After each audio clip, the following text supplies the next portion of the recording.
Let's back up a moment. How did cultural Marxism get into the United States? Some brief history.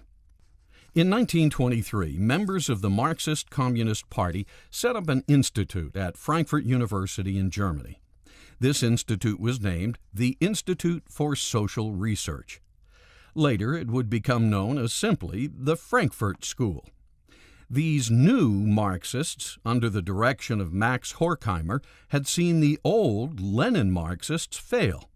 The workers of the world did not unite in World War I. Further, they realized why. Antonio Gramsci, the disciple who wrote the prison notebooks, had it right.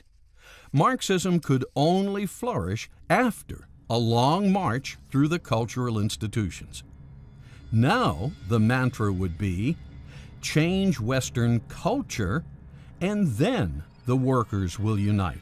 After Marx, there were a group of Marxists who wisely decided that you could bring this collectivist society to a nation through culture as well, by introducing certain values and concepts that would break down the family, for example. If you could somehow break down the family unit so that it was no longer self-sustaining and no longer valued in a society, then that would leave individual members who formerly could turn to the family for support in times of need. They would now be cut loose. They would be without a place to go in times of need. So now they have to turn to the government. But just as the march through the institutions was about to begin, an anti-Marxist, anti-Semitic Adolf Hitler ascended to power, and World War II began. Since the leading lights of the Frankfurt School were Marxist, the school packed up its ideology and fled to America, settling down in New York City with the support of Columbia University. Now, if you ever wanted to really piss off Andrew Jackson, all you had to do was mention Rachel's name in vain, and he would challenge you to a duel. But what exactly is the march, and who was marching? What values has the long march through the institutions rolled over? How have Americans been affected? Let's hear it from some of the Frankfurt School graduates themselves, like George Lukács, Antonio Gramsci, Charles Reich, Herbert Marcuse, Theodor Adorno, Erich Fromm, Wilhelm Reich, and Max Horkheimer. Marx got it all wrong. The workers are not up to being the vanguard of the communist revolution. Let's translate Marxism into cultural terms. And Herbert Marcuse. The West is guilty of genocidal crimes against every civilization and culture it has encountered.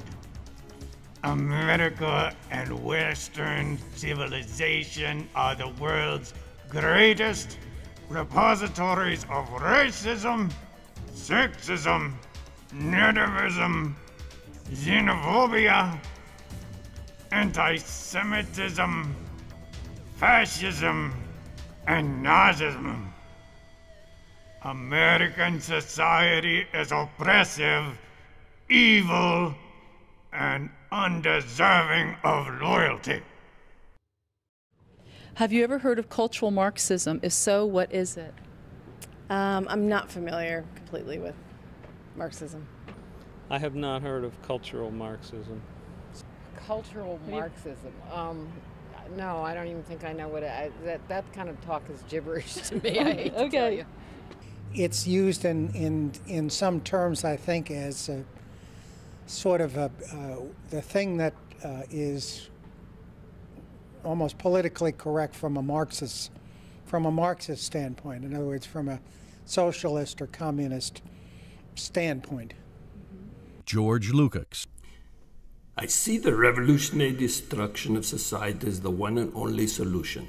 A worldwide overturning of values cannot take place without the annihilation of the old values and the creation of the new ones by the revolutionary. Lukács' gift to America later became known as cultural terrorism.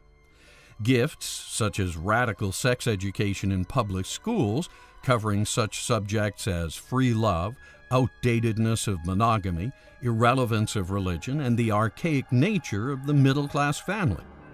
Women were called upon to rebel against the sexual mores of the day, such being the core values of Christianity and Western culture. His ideas later became the basis for the sexual revolution, embraced by a generation of drug-challenged baby boomers.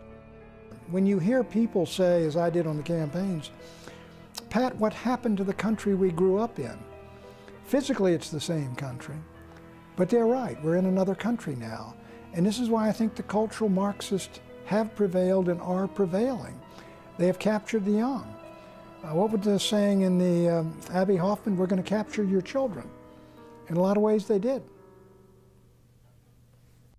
Although Gramsci died in 1937, his prison notebooks lived on as the blueprints to de-Christianize the West. The civilized world has been thoroughly saturated with Christianity for 2,000 years. Any country grounded in Judeo-Christian values cannot, therefore, be overthrown until those roots are cut. But to cut the roots, to change culture, a long march through the institutions is necessary. Only then will power fall into our laps like ripened fruit. And the new generation of freedom-loving, authority-challenged baby boomers were quite willing to accept the bait and take a toke. Turn on, tune in, drop out. Yes, our prison planner, Antonio Gramsci, had quite a dream. The only way a Marxist revolution could be successful was if the heat shield of capitalism, Christianity, were first destroyed. Charles Reich. There is a revolution coming. It will not be like revolutions of the past. It will originate with the individual, with culture, and it will change the political structure only as its final act. Reich thus helped shape the minds of the American 60s youth with his runaway best-selling book, The Greening of America. Gramsci and Marx were now reaching their target audience, and the long march was in progress.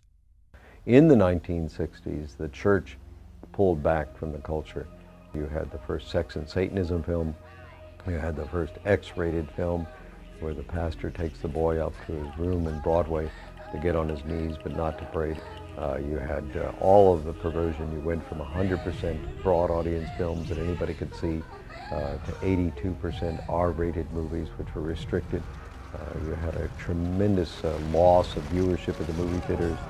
Even though television had been around for 20 years, you went from 44 million weekly attendance to 17 million weekly attendance. And so basically what happened, the church gave up in the mid-60s. It gave up on prayer in schools. It gave up on being a force in society. And Johnson shackled the church when he said that when he used the 501c3 to say the churches couldn't talk about politics, and the church just buckled under. When prayer was taken out of school, the church buckled under. When the church collapsed from Hollywood, they buckled under. So it was the church's internal collapse, and that has happened before in history, and unless people get revival, reformation, renewal, we will never reclaim the culture.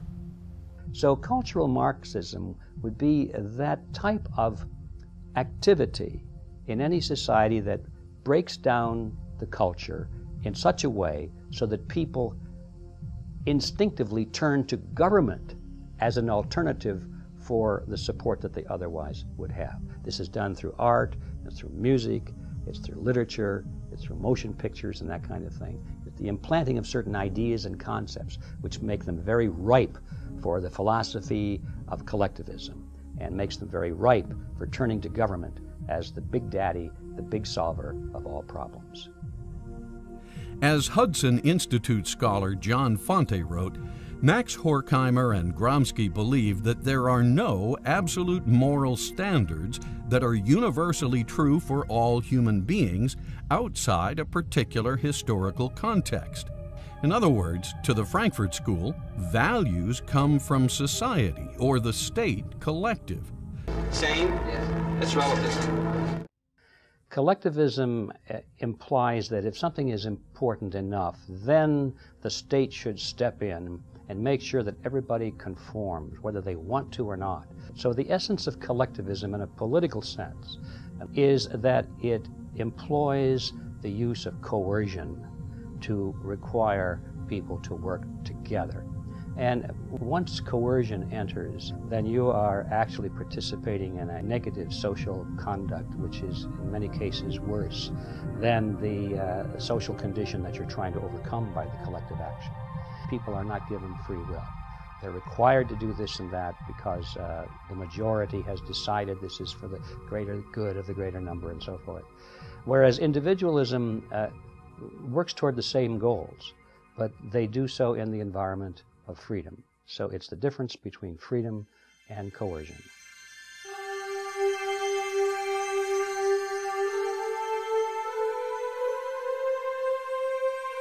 Not to be outdone by Karl Marx, a brilliant mind or two at the Frankfurt School soon came up with several of their own ideas.